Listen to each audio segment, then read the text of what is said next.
धानी चुनरी में शोभे दुल्हनिया कि सुंदर जहान लागिला।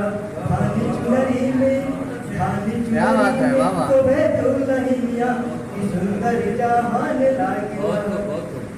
देख हरियाली मन तार सावे बरस सवनवा पिया के याद आवे। हरियाली मन तरसावे बरस सवनवा पिया के याद आवे। प्यार बिना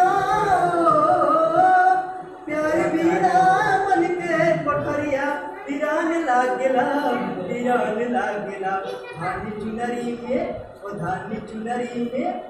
धानी चुनरी में शोभे दुल्हनिया कि सुंदर जहान लागेला। धानी चुनरी में शोभे दुल्हनिया कि सुंदर जहान लागेला। एक तपिया मोरा भइले परदेसी सवनवा ते काटे दुख देसी।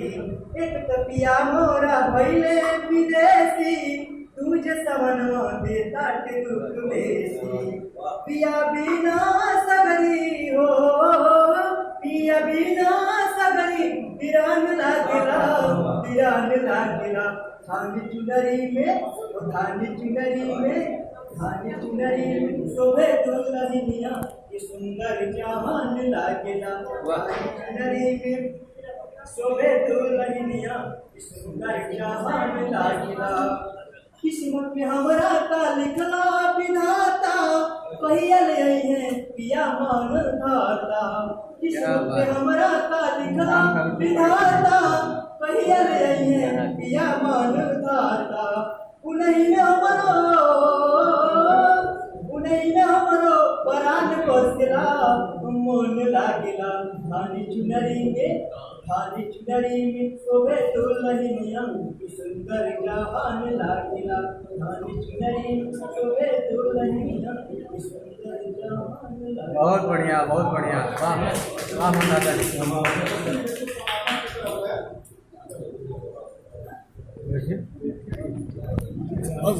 बड़ा ही प्यार से अपना बना के छोड़ दिया।